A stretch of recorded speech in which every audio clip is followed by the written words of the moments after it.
Well, welcome to the One Life Church devotional series where we cover the entire Bible in 20 months. If you'd like to join us on this journey, subscribe on the website below and we'll send you a video, 5 o'clock, first thing every morning to help you get through the Bible. So today's readings are Numbers 19 and 20. Numbers 19, Moses is dealing with death. Now, there was a lot of death in the desert. You can think about it, 1.2 million people died over a 40-year period. That's close on 80 people a day. That's a lot of funerals. And I'm assuming that some of those deaths were disease, some of them were sickness. And so what God does is he says, when someone has died and you've been in contact with the person or been in that person's tent, separate and go through a cleansing ritual. And the way they had to do it was to get a heifer, a red heifer. There's a red heifer standing behind me. And to burn it to a cinder, then take that ash, mix it with water, and that would be sprinkled. And there would be like a separation ritual that went on to ensure that you were clean before you could carry on the journey. Now, be that as it may, whatever the reasons behind it, that's chapter 19. Chapter 20, though, is about Moses and how he blew it.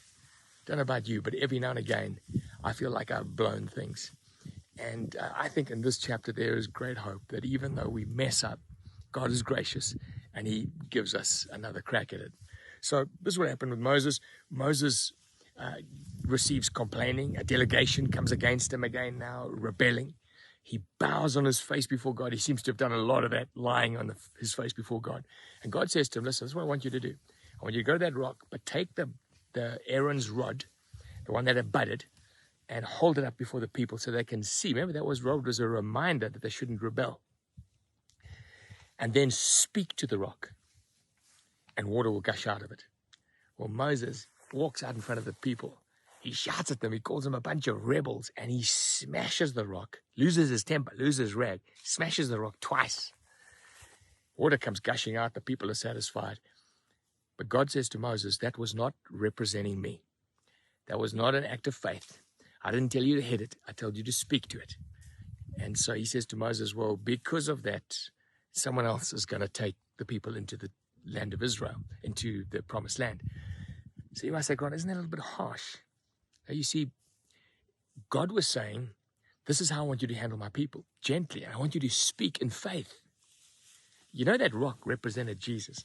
In 1 Corinthians chapter 10, verse 2, it says, they were all baptized into Moses in the cloud and the sea. They all received the same spiritual food and drank the same spiritual drink, for they drank from the spiritual rock that accompanied them. That rock was Christ. There may have been a physical rock in the desert that water came from, but that picture was that Jesus brings life. This verse in Corinthians is Jesus is the river of life.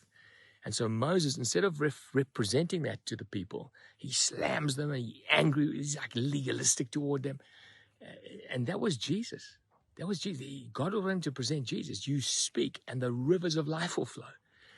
And so Moses was rebuked for that. And I think, well, poor Moses, he's had a rough time. The people caused him to do it. If you lead, you're going to have all sorts of pressure. He had just buried his sister, Miriam. He was receiving the grumbling of the people. He had been wandering around for 38 years and he didn't really want to. But that was no excuse. And yet somehow God redeems him in the end. It says this in Hebrews 3. Moses was faithful as a servant in all God's house, being witness to what would be spoken by God in the future. So the last words of Moses are not that he messed up and lost his inheritance. Now, the last words were he was faithful in all God's house. In fact, he was then likened to Jesus, who was faithful over his church. And so if you, like me, every now and again feel like you've really blown it, I believe this is what the message of the word is today. God is holy and he is true, and he wants us to represent him and his kindness and his gentleness and his grace and point people to Jesus. But when we do mess up, we have one who forgives us. We have one who cleanses us.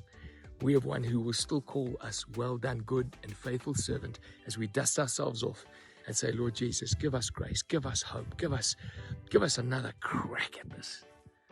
I trust that as you read these chapters today and you reflect on how Moses ended, that you feel encouraged.